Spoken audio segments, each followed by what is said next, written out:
Chapter 3. An Onion. Grushenka lived in the busiest part of town, near the cathedral square, in a house belonging to the widow of merchant Morozov, from whom she rented a small wooden cottage. The widow's house was large, stone, two-storied, old, and extremely unattractive. The owner, an old woman, lived a secluded life there with her two nieces, also quite elderly spinsters. She had no need to rent the cottage in her backyard, but everyone knew that she had taken Grushenka as her tenant only to please her relative, the merchant Samsonov, who was openly Grushenka's patron. It was said that in placing his favorite with the widow Morozov, the jealous old man had originally had in view the old woman's keen eye to keep her watch over the new tenant's behavior. But the keen eye soon turned out to be unnecessary, and in the end, the widow Morozov rarely even met Grushenka and finally stopped bothering her altogether with her surveillance. True, it had already been 4 years since the old man had brought the timid, shy 18-year-old girl, delicate, thin, pensive, and sad, to his house from the province capital, and since then much water had flowed under the bridge. All the same, the biography of this girl was only slightly and inconsistently known in our town, nor had anything been learned more recently. Even at a time when a great many people began to be interested in the beauty Agrafena Alexandrovna had become in 4 years, there were only rumors that as a 17-year-old girl, she had been deceived by someone, allegedly some officer, and then abandoned by him forthwith. The officer left and was soon married somewhere, and Grushenka remained in poverty and disgrace. It was said, however, that though Grushenka had indeed been taken up from poverty by her old man, she was from an honorable family and came in some way from the clergy, being the daughter of a retired deacon or something of that sort.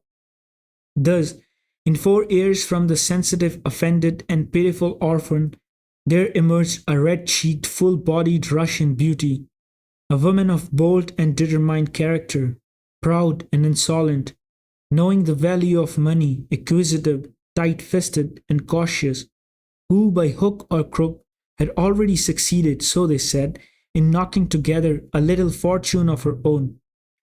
Everyone was convinced of one thing, that Grushenka was hard to get, and that apart from the old man, her patron, there was not yet a single man in all those 4 years who could boast of her favors. This was a firm fact, for not a few aspirants had turned up, especially over the past 2 years, to obtain those favors. But all attempts were in vain, and some of the suitors were even forced to beat a comical and shameful retreat, after the firm and mocking rebuff dealt them by strong-willed young lady. It was also known that the young lady, especially during the past year, had gotten into what is known as geschäft, and that she had proved herself extraordinarily able in this respect, so that, in the end, many started calling her a real Jew. Not that she lent money on interest, but it was known, for example, that for some time, together with Fyodor Karamazov, she had indeed been busily buying up promissory notes for next to nothing, 10 kopecks to the ruble, and later made a ruble to 10 kopecks on some of them. The ailing Samsonov, who in the past year had lost the use of his swollen legs, a widower, a tyrant over his 2 grown sons, a man of great wealth, stingy and implacable, fell, however, under the strong influence of his protégé, whom he had at first kept in an iron grip on a short lease on Lenten fare, as some wags said at the time. But Grushenka had succeeded in emancipating herself, having inspired in him, however, a boundless trust regarding her fidelity.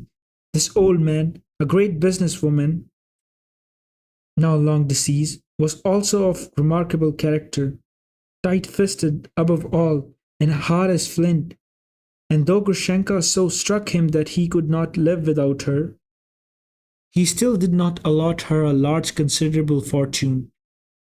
And even if she had threatened to abandon him altogether, he would still have remained implacable. Instead, he allotted her a small sum, and even that, when it became known, was a surprise to everyone. You are a sharp woman, he said to her, giving her about 8,000 rubles. You'll make out for yourself, but know this, that apart from your yearly allowance as usual, you'll get no more from me before I die, and I will leave you nothing in my will. And he kept his word.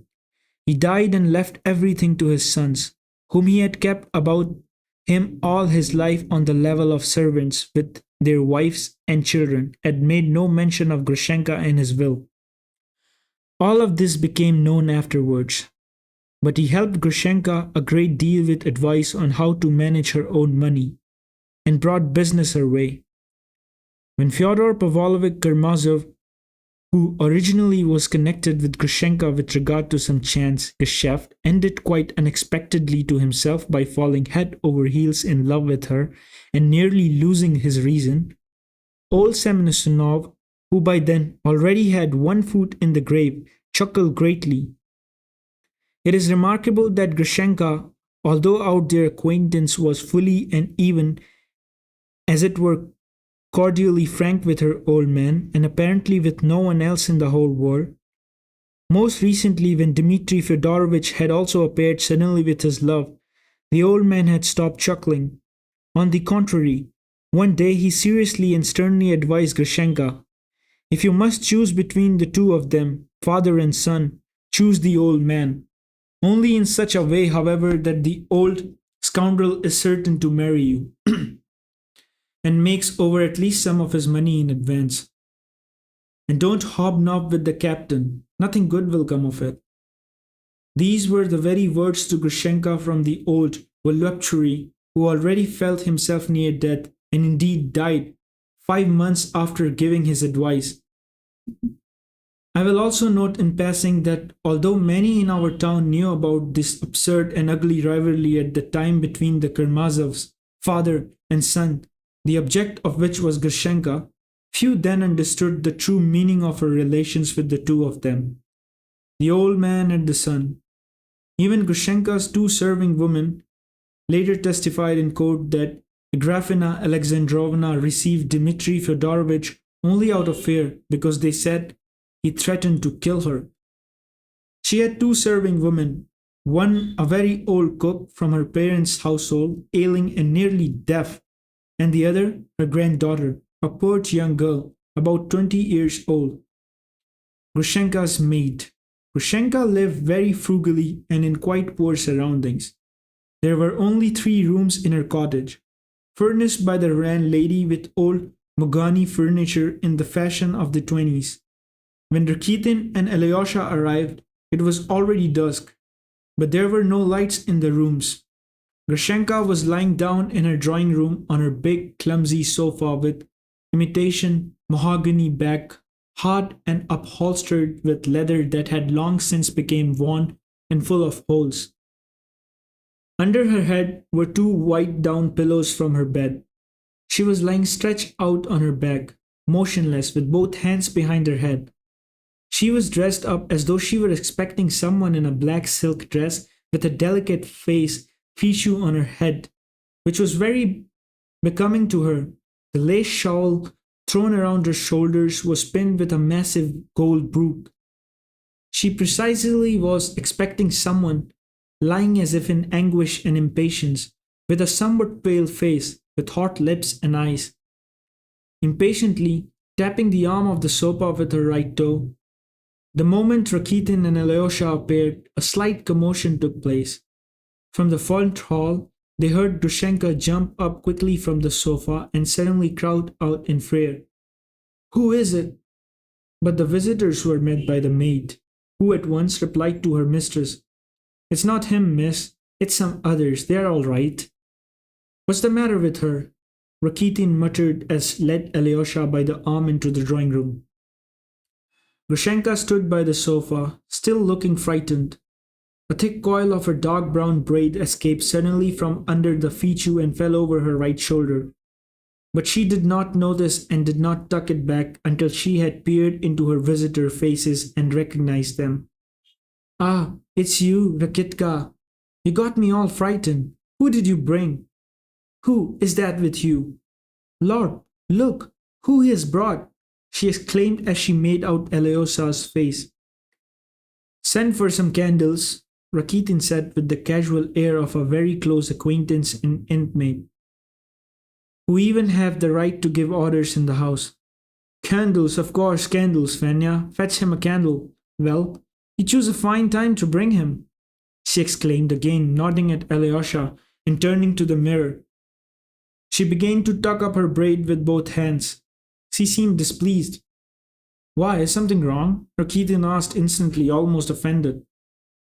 You frightened me, Rakitka. That's what. Grushenka turned to Alyosha with a smile.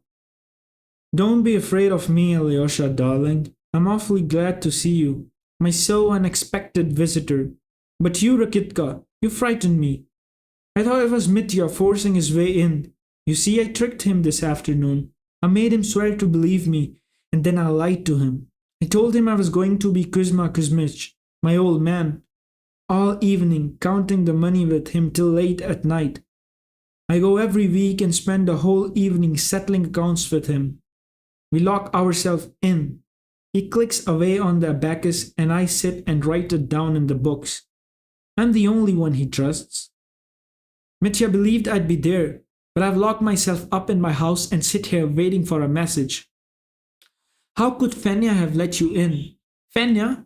Fenya? Run out to the gate, open it, and look around. See if the captain is there anywhere. Maybe he's hiding and spying on me. I'm scared to death. No one is there, Agrafena Alexandrovna. I just looked and I keep peeking through the crack all the time because I'm in fear and trembling myself. Are the shutters fastened, Fenya? And the curtains should be drawn there. She drew the heavy curtains herself, or he might see the light and come flying in. I'm afraid of your brother Mitya today, Alyosha. Grushenka was speaking loudly, and though she was worried, she also seemed almost in a sort of ecstasy. Why are you so afraid of Mitenka today? Rakitin inquired. You don't seem to be timid with him. He dances to your tune. I told you, I'm expecting a message, a certain golden message. So it would be better now if there were no Mitenka around at all. Besides, he didn't believe I was going to see Kuzma Kuzmich. I feel it. He must be sitting there in a garden now behind Fyodor Pavlovich's house, watching for me. And if he sat himself down there, then he won't come here. So much the better. And I really did run over to see Kuzma Kuzmich. Mitya took me there himself. I told him I would stay till midnight and that he must come at midnight to take me home. He left, and I stayed at the old man's for about 10 minutes and came back here again. Oh, was I scared? I ran so as not to meet him. And why are you so spruced up? What a curious little cap you have got on. You're much too curious yourself, Rakitin. I told you, I'm expecting a certain message. When it comes, I will jump up and fly away, and that will be the last you ever see of me, so I am all dressed and ready to go. Where will you fly to? Ask me no questions, I'll tell you no lies. Just look at her, happy all over. I've never seen you like this, decked out as if it for a ball. Rakitin looked her up and down. A lot you know about balls. And you? I saw a ball once, 2 years ago. Kuzma Kuzmich's son got married, and I watched from the gallery. But why am I talking with you, Rakitka, when such a prince is standing here? What a visitor, Alyosha, darling. I look at you and can't believe it. Lord, how can you be here? To tell the truth, I never dreamed, I never expected, until now I never believed you would come. Though it's not the right moment. Still, I'm awfully glad to see you. Sit down on the sofa here. Like that, my young moon. Really, I still can't come to my senses. Ah, Rakitka, why didn't you bring him yesterday, on the day before? Well, I'm glad all the same. Maybe it's even better that it's now at such moment and not 2 days ago. She came over friskly, sat down next to Alyosha on the sofa and looked at him decidedly with admiration. She really was glad. She was not lying when she said so. Her eyes were shining, her lips laughing, but good-naturedly gaily. Alyosha never expected to see such a kind expression on her face.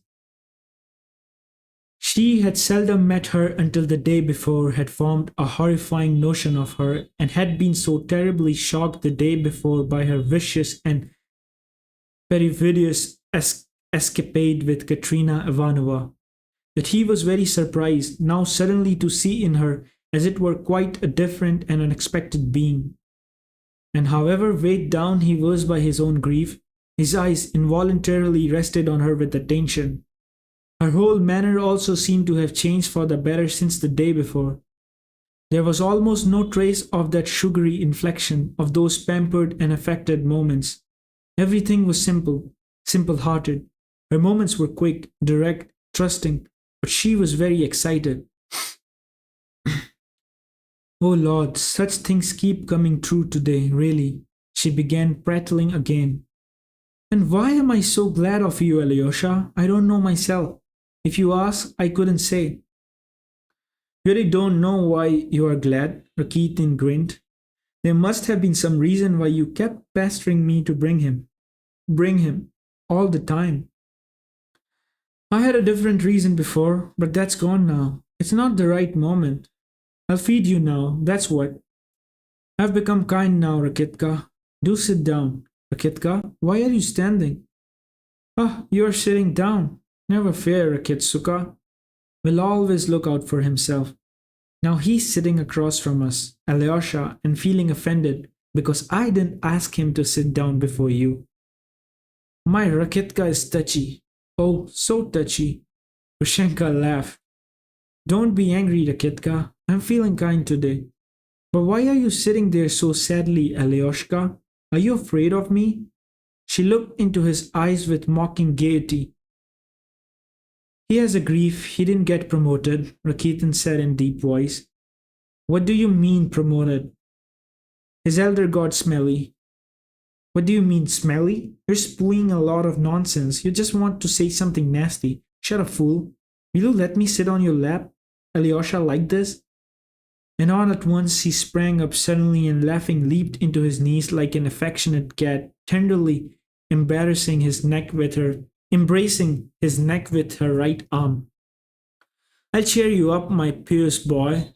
No, really, will you let me sit on your lap for a little? You won't be angry. Tell me, I'll jump off. Alyosha was silent. He sat afraid to move. He heard her say, Tell me, I'll jump off, but did not answer, as if he were frozen. Yet what was happening in him was not what might have been expected, or what might have been imagined, for example, by Rakitin, who was watching carnivorously from where he sat. The great grief in his soul absorbed all the feelings his heart might have conceived, and if he had been able at the moment to give himself a fully accounting, he would have understood that he was now wearing the strongest armor against any seduction and temptation.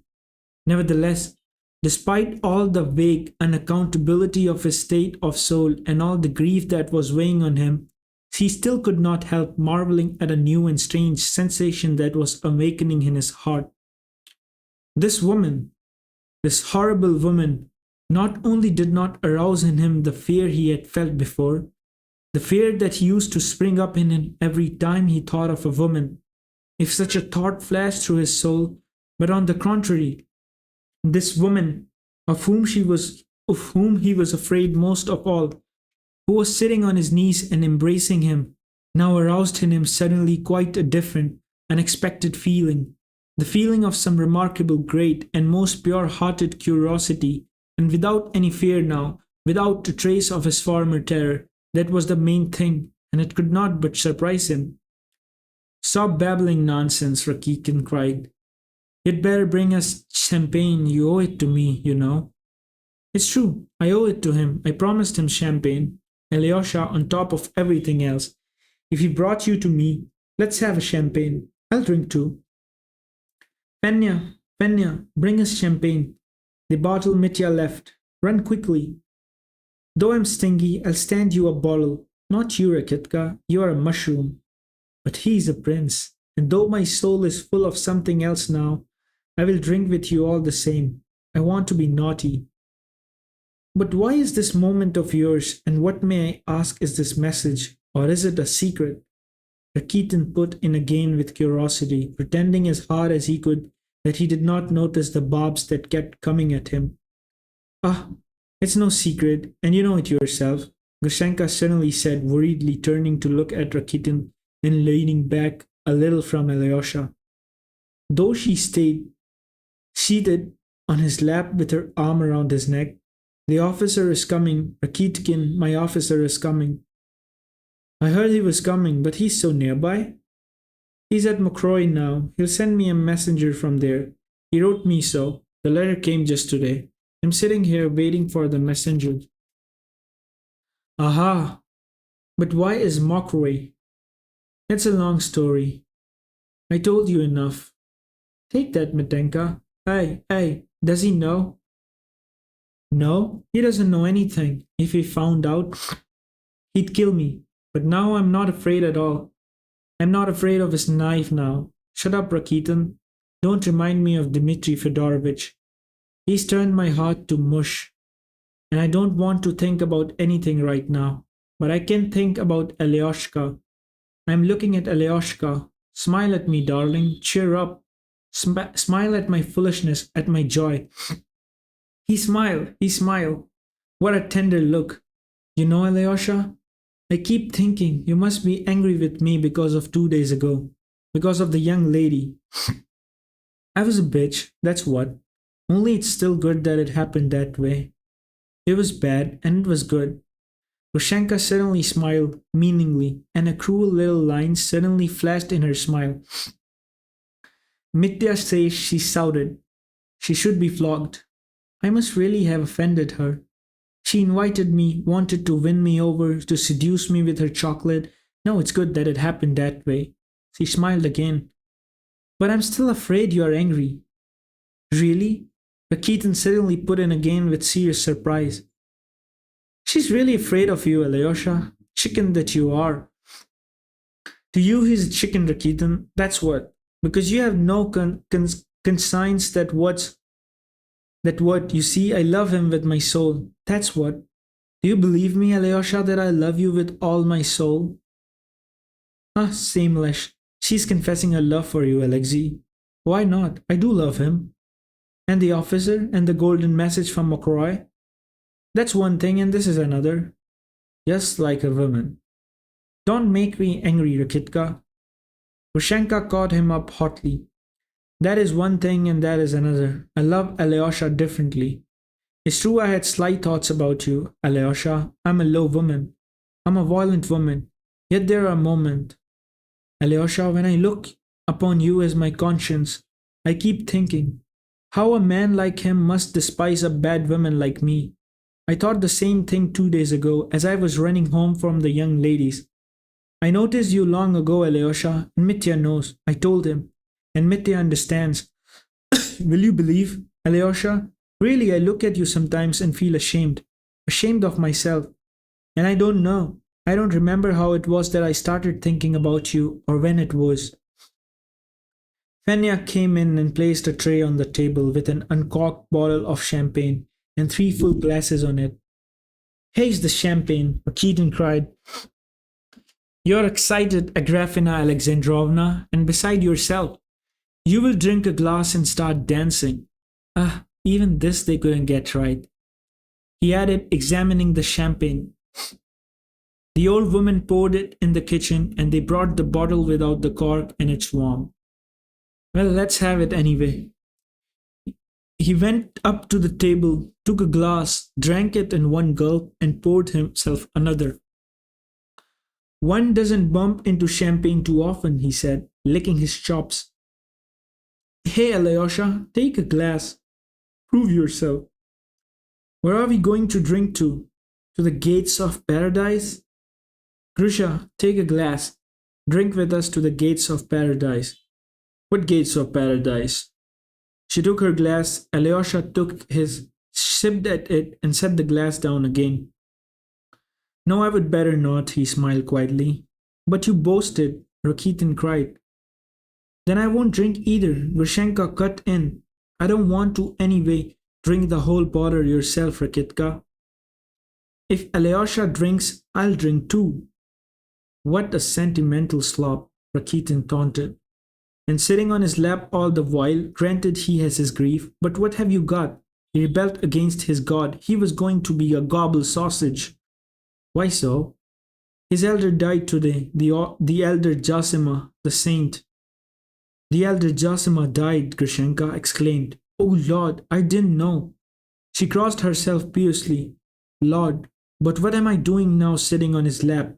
She suddenly gave a start as if in fright, jumped off his knees at once and sat down on the sofa. Alyosha gave her a long surprised look and something seemed to light up his face.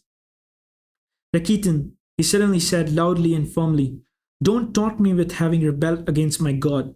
I don't want to hold any anger against you, and therefore you be kinder too. I've lost such a treasure as you never had, and you cannot judge me now. You would do better to look here at her. Did you see how she spared me? I came here looking for her wicked soul. I was drawn to that because I was low and wicked myself, but I found a true sister.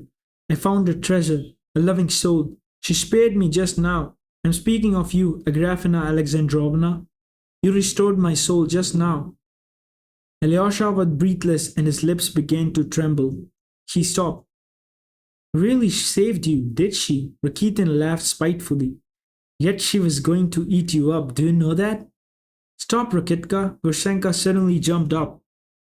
Be still, both of you. I'll tell you everything now. You be still, Alyosha, because I feel ashamed of hearing such words from you.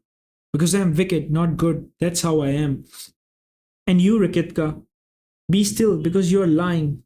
I did have such a low thought of eating it up, but now you are lying. It's quite different now. And I don't want to hear any more from you, Rakitka. Grushenka spoke all this with unusual excitement.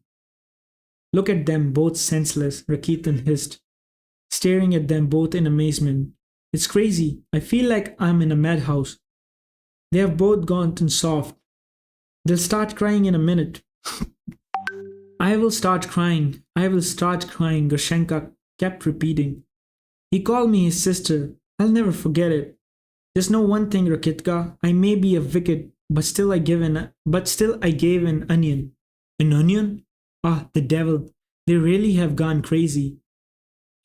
Rakitkin was surprised at their exhilaration, which offended and annoyed him, though he should have realized that everything had just come together for them both in such a way that their souls were shaken, which does not happen very often in life. But Rakitin, who could be quite sensitive in understanding everything that concerned himself, was quite crude in understanding the feelings and sensations of his neighbors, partly because of his youthful inexperience and partly because of his great egoism. You see, Alyoshka? Grushenka turned to him, laughing nervously. I am boasting to Rakitka that I gave an onion, but I am not boasting to you. I'll tell you about it for a different reason. It's just a fable, but a good fable. I heard it when I was still a child from my Matriona who cooks for me now. It goes like this. Once upon a time there was a woman, and she was wicked as wicked she could be, and she died. And not one good deed was left behind her. The devils took her and threw her into the lake of fire, and her guardian angel stood thinking, what good deed of hers can I remember to tell God? Then he remembered and said to God, once she pulled up an onion and gave it to a beggar woman. And God answered, now take that same onion, hold it out to her in the lake.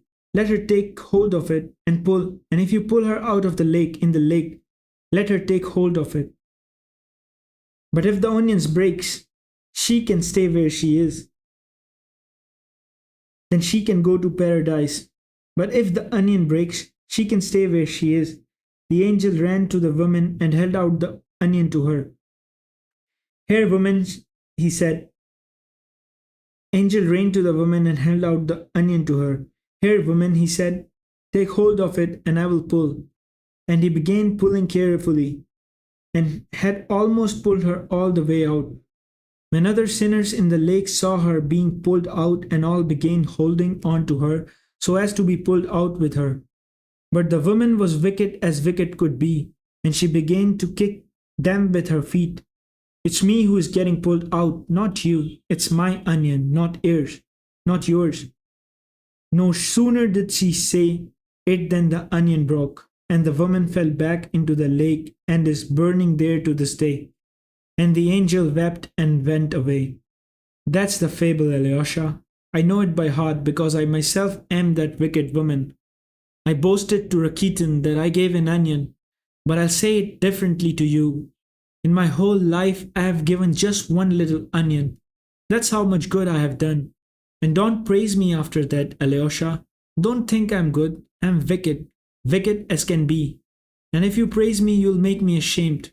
Let me confess everything.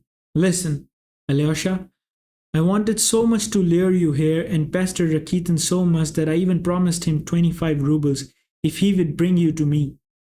No, wait, Rakitka. She went briskly to the table, opened a drawer, got out a purse, and from the purse took a 25-ruble bill. What nonsense, what nonsense, exclaimed Rakitin, taken back.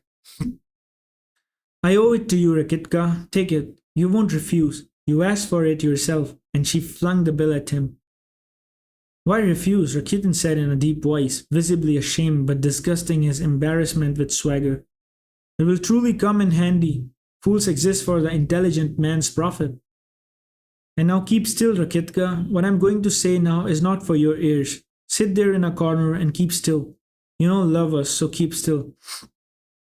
What's there to love you for? Rakitin snarled, not longer concealing his spite. He put the 25 rubles in his pocket and was decidedly ashamed before Alyosha. He had planned on being paid later so that Alyosha would not know.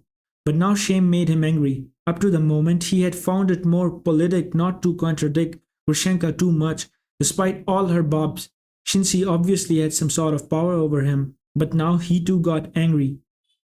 One loves for some reason, and what has either of you done for me? You should love for no reason like Alyosha. How does he love you? What has he shown you that you are making such a fuss about it? Grushenka stood in the middle of the room. She spoke heatedly, and hysterical notes could be heard in her voice. Keep still, Rakitka. You don't understand anything about us. And don't you dare speak familiarly with me again. I forbid it. You're too bold, that's what. Sit in the corner like my lackey and keep still. And now, Alyosha, I'll tell the whole pure truth to you alone, so that you can see what a creature I am. I'll tell it to you, not to Rakitka. I wanted to ruin you. I was quite determined. That is the great truth. I wanted it so that I bribed Rakitka with money to bring you. And why did I want it so much? You knew nothing, Alyosha. You used to turn away from me. You would walk by me with your eyes on the ground. But I looked at you 100 times before. I began asking everyone about you. Your face stayed in my heart. He despises me, I thought. He doesn't even want to look at me. And finally such a feeling took a hold of me that I was surprised at myself. Why should I be afraid of a boy like him? I'll eat him up and laugh. I was so angry, believe me. No one here dares to say or think they can come to Agrafena Alexandrovna for that bad thing. I have only the old man here. I am bought and sold to him. Satan married us, but there is no one else. Yet looking at you, I was determined. I'll eat him up and laugh. See what a wicked bitch I am. And you call me your sister? Now the man who wronged me is home. I'm sitting here waiting for his message. Do you know what this man has been to me? It's 5 years since Kuzma brought me here. I used to sit hiding from people so that people wouldn't see or hear me. A silly slip of a girl sitting and crying, not sleeping all night, thinking, where is he now, the man who wronged me? He must be laughing at me with some other woman, and what won't I do to him? If I only ever see him, if only I meet him, I'll make him pay. How I'll make him pay? At night in the dark, I sobbed into the pillow and kept thinking it all over. I tore my heart on purpose to ease it with spite. How I'll make him pay? Oh, I will. I would sometimes even scream in the darkness. Then I would suddenly remember that I was not going to do anything to him, but what that he was laughing at me now, or maybe had quite forgotten me. Just didn't remember, and then I would throw myself from my bed onto the floor, flooding myself with the helpless tears, and shake till dawn. In the morning, I would get up worse than a dog, ready to tear the whole world apart. And then, you know what? I began saving money, became merciless, grew fat. And do you think I got any smarter? Not a bit. No one sees it. No one in the whole universe knows it. But when the dark of night falls, I sometimes lie just as I used to as a young girl, 5 years ago, gnashing my teeth and crying all night, thinking, I'll show him. Oh, yeah, I'll show him. Do you hear what I'm saying? Now try to understand me. A month ago, I suddenly received this letter. He's coming. His wife died. He wants to see me. It took my breath away. Lord, I suddenly thought, what if he comes and whistles for me, calls me, and I just crawl to him like I'm a little dog, guilty and beaten? I thought of it and couldn't believe myself. Am I so base? Will I just run to him? And I've been so angry with myself all this month that it's even worse than 5 years ago. Now you see how violent, how wild I am, Alyosha. I've spoken out the whole truth to you. I've been toying with Mitya so as not to run the other one. Keep still, Rakitin. It's not for you to judge me. I'm not telling it to you. Before you came, I was lying here, waiting, thinking, deciding my whole fate, and you will never know what was in my heart. No, Alyosha, tell your young lady not to be angry for 2 days ago. No one in the whole world knows how I feel now, or can now, because maybe I'll take a knife with me today. I haven't decided yet. And having uttered this pathetic phrase, Gershenka suddenly could not help herself. She broke off, covered her face with her hands, and threw herself into the sofa, into the pillows, and sobbed like a little child. Alyosha stood up and went over to Rakitin. Misha, he said, don't be angry. You're offended with her, but don't be angry. Did you hear her just now? One cannot ask so much of a human soul. One should be more merciful. Alyosha said this from an unrestrainable impulse of his heart. He had to speak out, and he turned to Rakitin. If there had been no Rakitin, he would have begun exclaiming to himself. But Rakitin looked at him with a sneer, and Alyosha suddenly stopped. They just loaded you with your elder, and now you have fired your elder off at me, Alyoshka, little man of God. Rakitin said with a hateful smile. Don't laugh, Rakitin. Don't sneer. Don't speak of the deceased.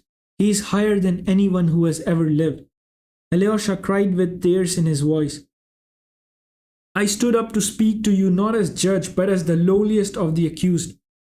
Who am I to compare with her? I came here seeking my own ruin, saying, who cares, because of my faint-heartedness. But she, after 5 years of torment, as soon as someone comes and speaks a sincere word to her, forgives everything, forgets everything and weeps. The man who wronged her has come back. He is calling her, and she forgives him everything, and hastens to him with joy. And she won't take a knife. She won't. No, I'm not like that. I don't know whether you are like that, Misha, but I'm not like that. I learned this lesson today, just now. She is higher in love than we are. Have you ever heard her speak before of what she just told now? No, you have not. If you had, you would have understood everything long ago. And the other woman who was offended 2 days ago, she too must forgive. And she will forgive if she knows. And she will know. The soul is not reconciled yet. It must be spared. Maybe there is a treasure in this soul. Alyosha fell silent because his breath failed him. Rakitin, despite all his anger, watched in an amazement. He had never expected such a tirade from the quiet Alyosha. Quite a lawyer we have got here. Have you fallen in love with her or something? You win, Agrafena Alexandrovna. Our ascetic is really in love with you, he shouted with an insolent laugh. Grushenka raised her head from the pillow and looked at Alyosha. A tender smile shone on her face, somehow suddenly swollen with tears. Let him be, Alyosha, my cherub. You see how he is? He's not worth talking to. Mikhail Osopovich, she turned to Rakitin. I was about to ask you forgiveness for having been rude to you, but now I don't want to. Alyosha, Come here and sit down. She beckoned to him with a joyful smile. Sit down so, and tell me. She took his hand, smiling, and peered into his face. You tell me, do I love this man or not? The one who wronged me, do I love him or not? I was lying here in the dark before you came, and kept asking my heart, do I love this man or not? Deliver me, Alyosha. The time has come. It shall be as you decide. Should I forgive him or not? But you have already forgiven him, Alyosha said, smiling. Yes, I have forgiven him, Grushenka said meaningly. What a base heart to my base heart. She suddenly snatched a glass from the table, drank it in one gulp, held it up and smashed it as hard as she could on the floor. The glass shattered and tinkled. A certain cruel line flashed in her smile. Or maybe I haven't forgiven him yet, she said somehow menacingly, dropping her eyes to the ground as though she were alone, talking to herself. Maybe my heart is only getting ready to forgive him. I still have to struggle with my heart. You see, Alyosha, I've grown terribly fond of my tears over these 5 years. Maybe I've come to love only my wrong and not him at all. I'd hate to be in his skin, Rakitin hissed. And you won't be, Rakitka. You'll never be in his skin. You'll make shoes for me, Rakitka. That's what I'll have you do. And you'll never get a woman like me. Maybe he won't either. No? Then why all this finery? Rakitin taunted her slyly. Don't reproach me with my finery, Rakitka. You don't know the whole of my heart yet. If I chose, I'll tear it off right now. I'll tear it off this very minute, she cried in a ringing voice. You don't know why I need this finery, Rakitka. Maybe I'll go up to him and say, did you ever see me like this? He left a 17-year-old skinny, consumptive cry-baby. I'll sit down beside him. I'll seduce him. I'll set him on fire. Take a good look at me now, my dear sir, because that's all you'll get. For there's many a slip twist the cup on the lip. Maybe that's why I need this finery, Rakitka. Grushenka finished with a malicious little laugh. I am violent, Alyosha. I'm vile. I'll tear off my finery. I'll maim myself, my beauty. I'll burn my face and slash it with a knife and go begging. If I chose, I won't go anywhere or to anyone if I chose. I'll send everything back to Kuzma tomorrow. All his presents, all his money, and go and work all my life as a chairwoman. You think I won't do it, Rakitka? You think I won't dare to do it? I will. I'll do it. I can do it now, only don't annoy me, and I'll get rid of that one, a fig for him. He won't get me. She shouted these last words hysterically, but again could not help herself. Covered her face with her hands, threw herself into the pillow, and again shook with sobs. Rakitin stopped. Time to go, he said. It's late. They won't let us into the monastery. Grushenka leaped to her feet. You're not going to leave, Alyosha, she exclaimed in sorrowful amazement. But what are you doing to me? You stirred me all up, tormented me, and now for another night I will be left all alone again. What do you want him to do, spend the night here? He can if he wants to. I can go by myself, Rakitin joked caustically. Keep still, you wicked soul, Grushenka shouted furiously at him. You never said anything like what he came and told me. What did he tell you? Rakitin grumbled irritably. I don't know what he told me. My heart heard it. He wrung my heart. He's the first to pity me and the only one, that's what. Why, as if besides herself, all my life I've been waiting for such a one as you. I knew someone like that would come and forgive me. I believed that someone would love me, a dirty woman, not only for my shame. What did I do for you? Alyosha answered with a tender smile, and he bent down to her and gently took her hands. I just gave you an onion, one little onion, that's all, that's all. Having said that, he himself started weeping. At the same moment there was sudden noise at the doorway. Someone came into the front hall. Grushenka jumped up, looking terribly frightened. Fenya rushed noisily into the room, shouting, My lady, my dear, my lady, a messenger has ridden up. She exclaimed joyfully and breathlessly, A carriage has come for you from Mokroy. Tomfoy, the coachman with a troika, They're changing horses right now. The letter, my lady, here's the letter. She was holding the letter in her hand, waving it in the air all the while she was shouting. Grushenka snatched the letter from her and brought it near the candle. It was just a note, a few lines, and she read it in a moment. He's calling me, she cried, quite pale. Her face twisted in a painful smile. He's whistling, growled little dog. Only for one moment did she hesitate. Suddenly the blood rushed to her head and brought fire to her cheeks. I'm going, she suddenly exclaimed. Oh, my 5 years, farewell everyone, farewell Alyosha, my fate is decided. Go, go, all of you go away, I don't want to see you. Grushenka is flying to a new life. Rakitka, don't you think ill of me either. Maybe I'm going to my death. Ah, I feel drunk. She left them suddenly and ran to her bedroom. Well, she can't be bothered with us now, Rakitin growled. Let's go. Or there may be more of this female screaming. I'm sick of these tearful screams. Alyosha mechanically allowed himself to be led out. The carriage stood in the yard, the horses were being unharnessed, people were bustling about with lanterns. A fresh troika was being led in through the open gate. But just as Alyosha and Rakitin were stepping off the porch, the window of Grushenka's bedroom suddenly opened, and she called after Alyosha in a ringing voice. Alyoshka, go to your brother Mitenka for me, and tell him not to think ill of me, his wicked woman, and tell him too that I said Grushenka has fallen to a scoundrel, and not to you, a noble man. And add this too, that Grushenka loved him for 1 hour, just for 1 hour. She loved him, and from now on, she should remember that hour all his life. Tell him that is what Grushenka bids you forever. She finished in a voice full of weeping. The window slammed shut. Rakitin grunted, laughing. She does in your brother Mitenka and then tells him to remember all his life? What a carnivore. Alyosha made no reply, as if he had not heard. He walked briskly beside Rakitin, apparently in a great hurry. He walked mechanically, his mind apparently elsewhere. Rakitin was suddenly stung, as if someone had touched him, on an open wound.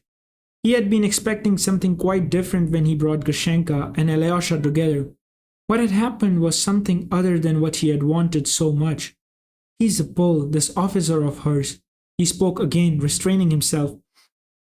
And he's not even an officer now. He served as a custom clerk in Siberia, somewhere on the Chinese border, just some ruddy little Polak. They say he lost his job. Now he's heard that Grushenka has some money, so he's come back. That's the whole miracle. Again, it was as if Alyosha did not hear. Rakitin could not help himself. So you converted a sinful woman, he laughed spitefully to Alyosha. Turned a harlot into the path of truth, drove out to the 7 devils, eh? So, here's where today's expected miracles took place. Stop it, Rakitin, Alyosha replied with suffering in his soul. And now you despise me for those 25 rubles. You think I sold a true friend. But you're not a Christ, and I'm not Judas.